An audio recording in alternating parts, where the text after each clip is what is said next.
Girl went to confront her ex's father, but ended up in his arms instead. What do you think you're doing? I told you 1,000 times to stay away from my employees. Mitchell's voice was a low, dangerous rumble as he cornered his son, John, in the bustling staff kitchen of the trendy cafe they owned.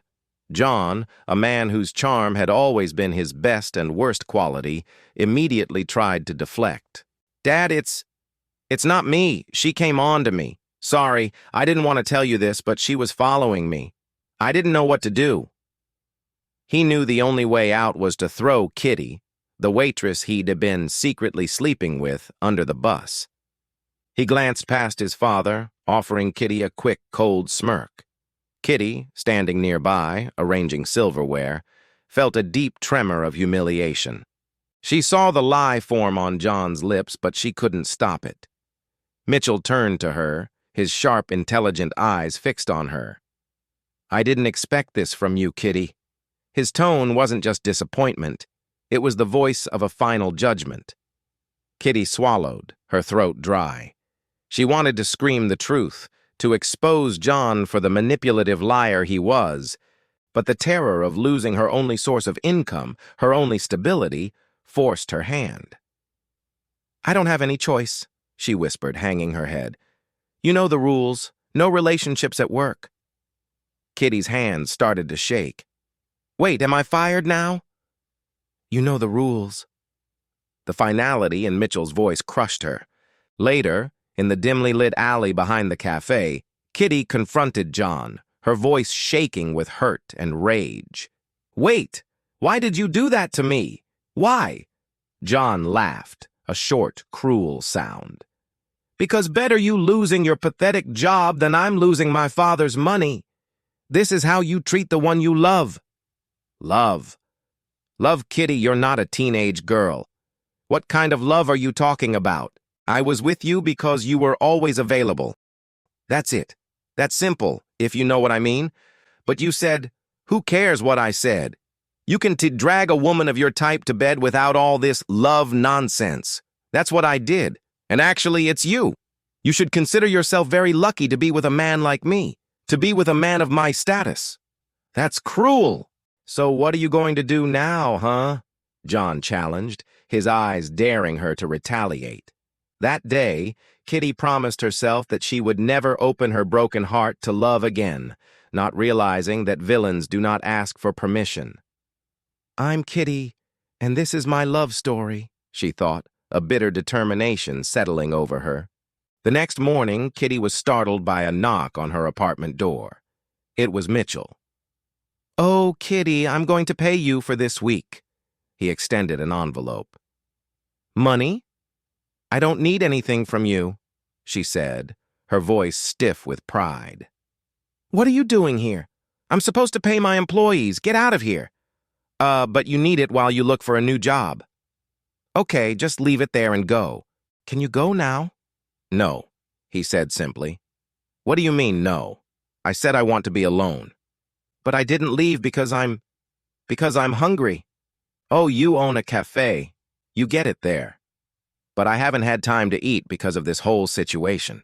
Could you please make me something? Kitty stared at him, bewildered by the audacity of the man who had just fired her. I suppose you won't leave. He watched her as she began chopping vegetables, the large kitchen knife a flash of steel in her hand. Please, put down the knife. What do you mean?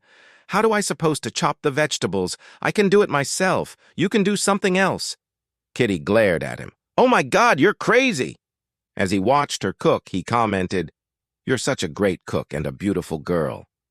Kitty took these compliments hostilely. The words meant nothing to her anymore. You shouldn't be upset about my son. He's still very immature. Are you done? You can go now. But actually, I can. Can you go, please? Okay. I'll come back to check if you're okay. As Mitchell left, his eyes snagged on a small bottle sitting near her bed. Remedy pills, the label read. He missed the detail that they were allergy medicine. And he did come back, day after day. Kitty didn't want to see him. He reminded her of John, but he surrounded her with care and support. He didn't say many words. He was there for her, listening, supporting her, and helping her. They found this mutual silence comforting. "I feel so good with you," Kitty admitted one afternoon, leaning her head on his shoulder. He had another idea. "Kitty, you are such a great cook. Please come back to the cafe as a chef." "No, I can't do that. Why? Because your son will be over there." Mitchell frowned. "To be honest, I don't understand why such a nice girl would be stalking my son." "What? What?" "I didn't stalk your son. He was the one who seduced me. He told me we were in love." Kitty's voice rose with indignation. "So, you were in love. That's why you wanted to take pills?" "What pills?" "You wrote some sort of farewell note." Kitty finally realized what he was talking about. No, it was a note to say goodbye to the waitress and the cafe." "Because you fired me! Oh my God, you're the one who took pills! Why did you do that?" Mitchell's eyes widened with relief and embarrassment. "Those are my allergy pills. I could die if I don't take them. Kitty, I must have overthought it." "So, you did that?" "I would have beat him." No, Kitty, I thought there's something more between us. Please listen to me. I can explain." "No, don't touch me. Please, just go. Kitty, go away. Please, just take it and go." She pushed the door shut, locking it against his apologies. Kitty cried all night. She realized she was in love with Mitchell. She missed him. And the next day, her fear led her to him at the cafe. "What a surprise, my love. Did you miss me?" John swaggered up to her. "Actually, I'm here not for you." "Don't fool yourself. You won't find a man like me again, and I know exactly what you want." "Kitty, you're not a man. You're a child." "Child? Yes, I'm a child. Then that's what you want." John lunged at her, trying to kiss her. "What the hell are you doing?" Mitchell appeared, his jaw tight with anger. "Dad, she came here again. She was stalking again." "Stop lying. I don't believe you anymore." "Are you going to believe this waitress over your own son?" "Imagine that." "Yes, I believe Kitty." "I am going to believe Kitty over a self-righteous brat who actually needs to get off my back. Dad, don't say, 'Get out of here.' Dad, please, get the hell out of here." Mitchell screamed, pointing at the door. John stormed out, completely defeated. Mitchell turned to Kitty, his demeanor immediately shifting from furious to tender. "Why did you come here?" "Actually, I came to apologize. Yesterday you wanted to say something. You didn't finish." Mitchell stepped closer, taking her hands. "I wanted to say that I began coming to you because I felt sorry for you, and a bit guilty. But over those few days," he leaned down, his voice husky, "I fell in love with you, Kitty." "What?" "I love you." "I love you too," Kitty replied, melting into his arms. "Actually, I made a decision. I'm going to be a chef. Great. But actually, I have one rule. No relationships at work." Kitty smiled. "But I think I'm going to change this." The scene shifted to a different apartment, and a different woman wrestling with a different betrayal. "Tessa, my love, honey, it's me. Open the door," a man's voice called from the hall. "He's doing here. Hide. Go hide. Otherwise, he's going to think you're my lover." The woman, Tessa, shoved another man toward a closet. "And the fact that he has a wife and a child doesn't bother you?" the man grumbled from inside the wardrobe. "Oh, now, wardrobe," Tessa hissed. The man who entered was Timothy, Tessa's fiancé. "Hello, it's me. I'm sorry to just show up without warning. On the way, I saw my sister. She said to say hi to her. Would you like to introduce me to her? Maybe sometime, somewhere. You know, she's not very sociable." He seemed distracted. "Okay, do you want some wine?" Tessa knew he was lying. There was no sister. He was making excuses. She knew the man hiding in the closet, James, was right. A few days later, Tessa was sitting behind Timothy's car in the parking lot, nursing her devastation. "Tess, what are you doing here? Why are you sitting behind the car?" It was a handsome stranger, an employee from Timothy's office. Owen, sorry, what? I wanted to call a taxi. I have found your money, miss. It was under the car. He handed her a $20 bill. Oh, thank you. Oh, by the way, I need to leave right away to help my sister. See you later. Yeah. Timothy walked past, putting his arm around Tessa. Okay, yeah, love you. You are the love of my life. The stranger watched them, then spoke quietly. What's your name again? James. Great. Tessa, go. We don't have much time. Tessa broke away from Timothy.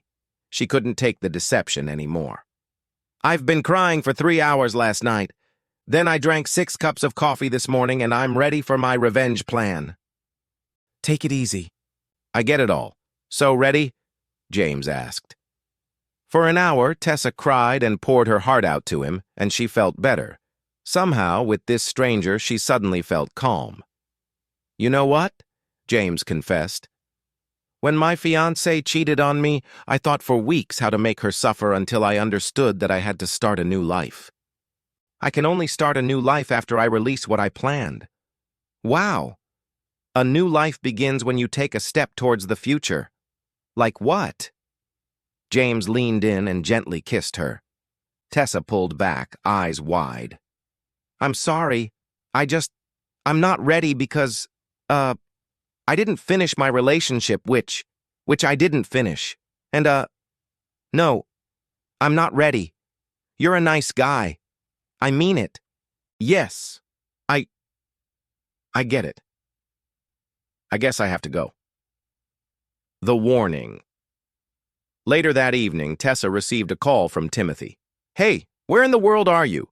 Oh, I have to stop at a friend's house.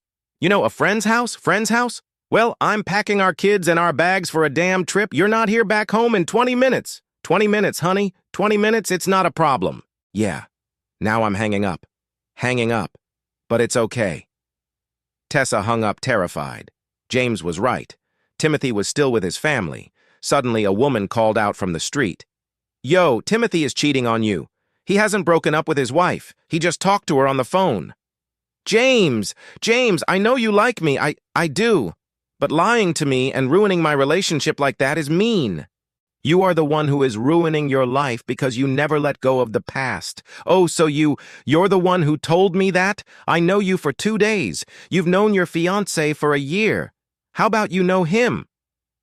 Tessa felt a fatal mistake looming. Then she heard a voice.